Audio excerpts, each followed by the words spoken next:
Hello, welcome back to BSLIVE. In this episode, I want to do something that's basically an improv based on this character by Tim Burton, Mr. Jack Skellington, okay, from Nightmare Before Christmas. So I always love character design by Tim Burton. I once was in the library reading one book. It's a children book full of Tim Burton's little drawing of kind of like a it's actually this one actually this the books is full of drawings like this. It's a little bit dark, but it's not, it's always there's some kind of caricature and comics about Tim Burton's sketches. Yeah, but I will try to make something based on this character in Blender. Okay, so when you're working in Blender and you're a 2D artist, there are two things that you can do. You can start with these 2D animations, which actually give you kind of like ability to just draw strokes, kind of like 2D painting. You can actually start with this image editor, and then you create a new file, and for the background, let's choose white color.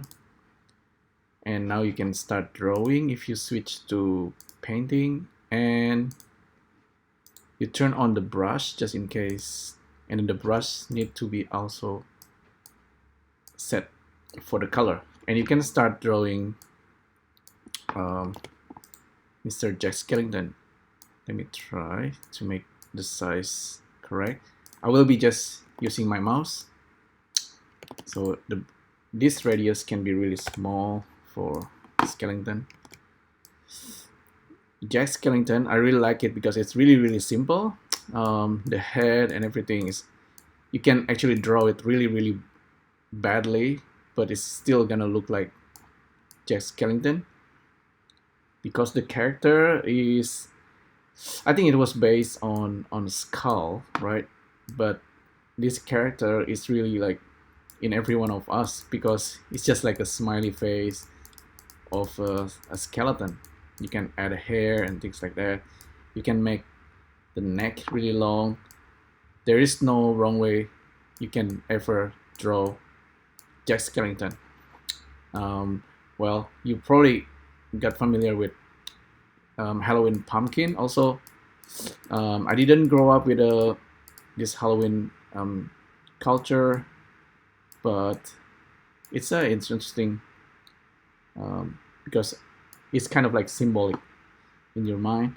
So Jack Skellington is similar, and you can draw the, oh wait, the tie is actually, some people draw it like a bat. Okay, so it is a bat. So we draw this just like a bat. So yeah, something like that. And Jack Skellington is very thin as well, and you can't go wrong. You can really animate this character in a way that you just go ahead and draw it. But this character also have a lot of personality, even as it is. Oh look, there's this Edward Scissorhand, also one of my favorite character. Jack Skellington, let's actually save this just in case. Skellington pixel art. So I'm assuming that every one of you have watched Nightmare Before Christmas. Now I will do the same, but I will be using this file new to the animations layout. And this will give you something like this. Slightly strange. It has timeline. If you never use grease pencil, you will be surprised. This is actually an animation tool. But let's draw Jack Skellington as grease pencil. Oops. You can't go wrong, but don't do that kind of sticking line. That's okay at the top. and the eyes. I'm using my mouse, but I could use my stylus or my Apple Pencil, but I guess this is okay for now.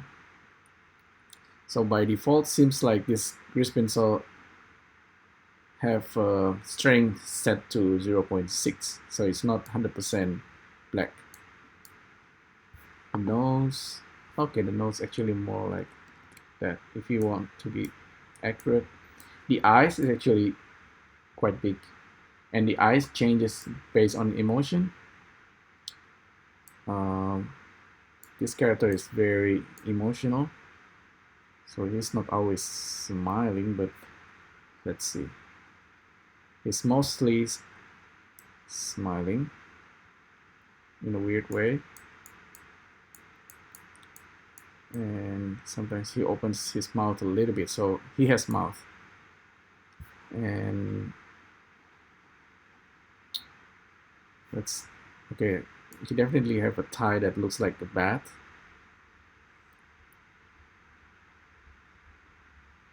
And long neck. His body is this kind of shapes. Oh, he's wearing this kind of a little bit like a vampire Dracula. I think he's actually based on a scarecrow character.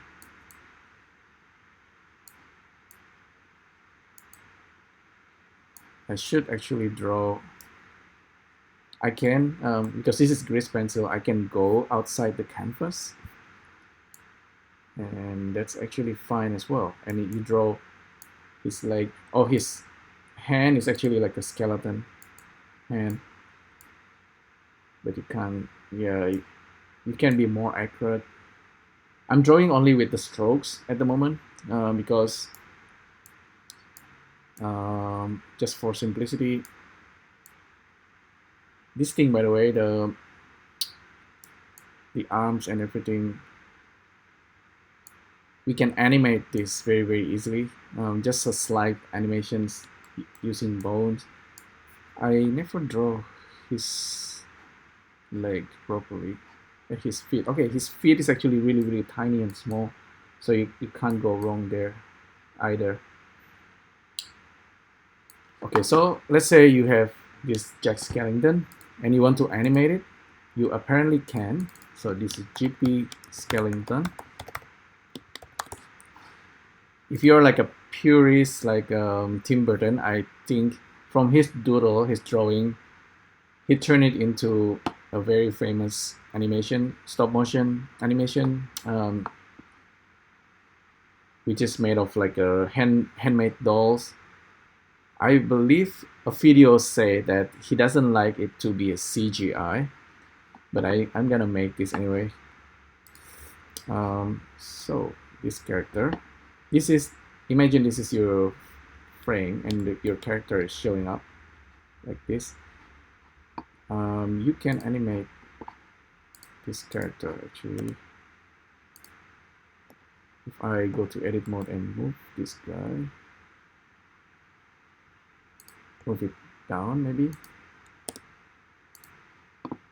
so this become an animations, but I'm not gonna do that for now.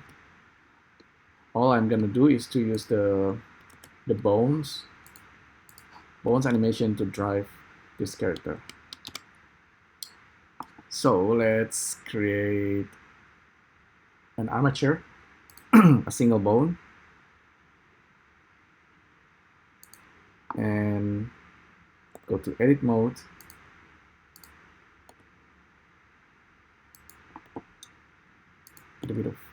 Give a little bit of bones for the arms. I'm gonna animate this just like a, it's like a wayang puppet. Wayang puppet is looking something like this. It's actually famous in Indonesia and Malaysia. It's a flat kind of wayang. This is like this grease pencil, what we've been drawing actually. We can easily rotate it, and it's actually 3D, right? You can select the grease pencil, right click, convert to mesh,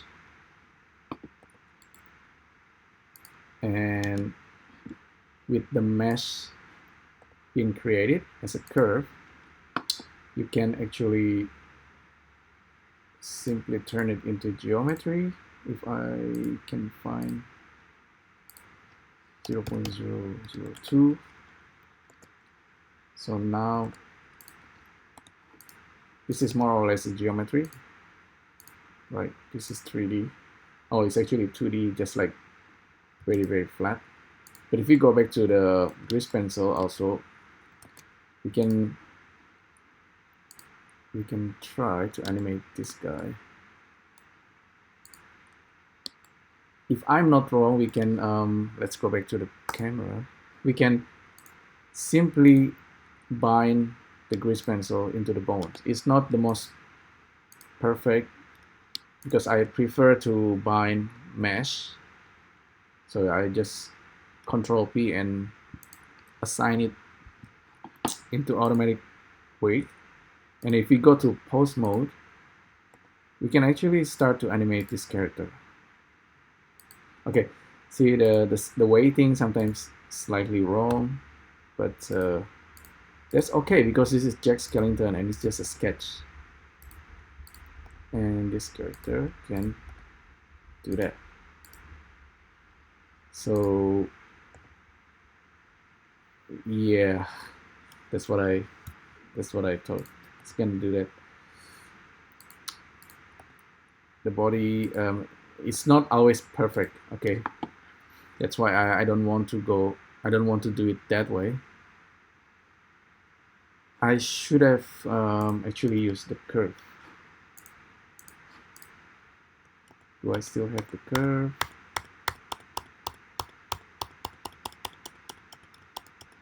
You can do the proper paint wave.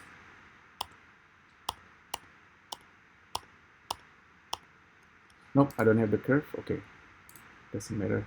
I'll do it again. Convert to mesh, and then we have. I'm gonna hide the original grease pencil stroke.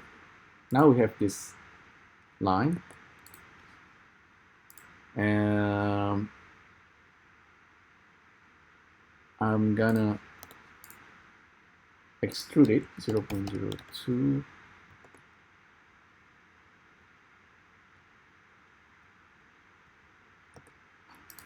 Oh, that's too much. 0.002. Copy, paste. Now we almost have something here, but we're gonna convert it to mesh once again. Now it's a polygon. I'm gonna give it a dark color. It doesn't have any fill because it's like kind of like a hand drawing style. But I believe this will, if I select this guy and the bones, Control P with automatic weight, this might, wait, this might work better. Bone hit waiting, failed to find solution for one or more bones.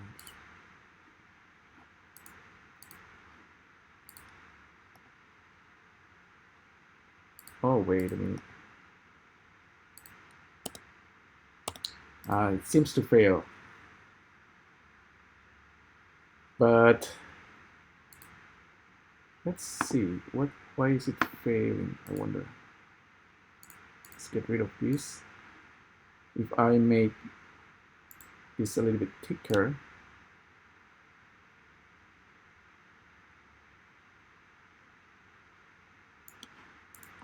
and depending on the position of the curve,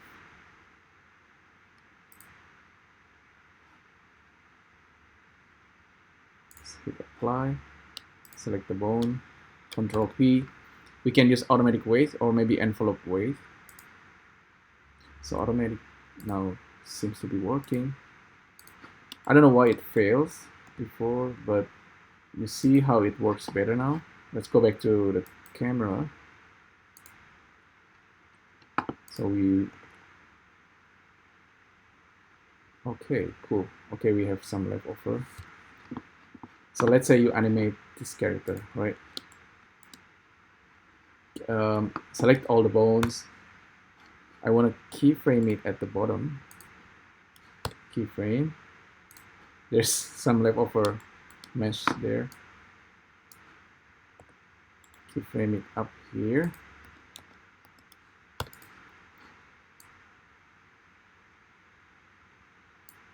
We should see a keyframe there. Oh, this is grease pencil. Okay, we need to switch to proper one. Okay, dope shift. Okay, so this guy appears, but the arm looks slightly wrong. Okay, there's all kind of weird things happening there with the squiggles, but because we do it like really roughly, right? No planning whatsoever. That's kind of okay.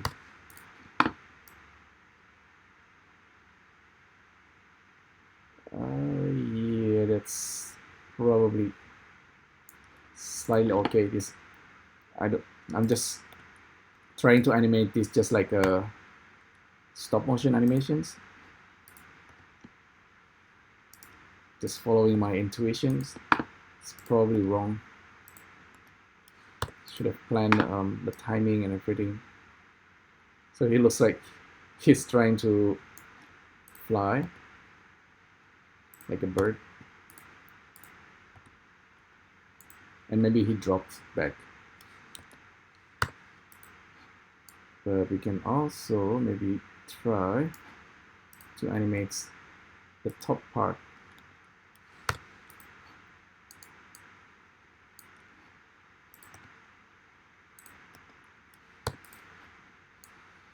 There are actually many ways to animate this, and you also can consider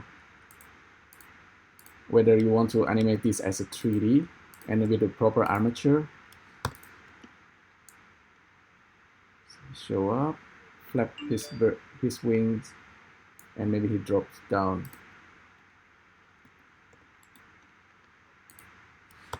Like that. But we need some kind of framing, right? Okay, he fell down. Yeah, so there's a quick animations, and these things, and we can hide everything. This thing still will actually render.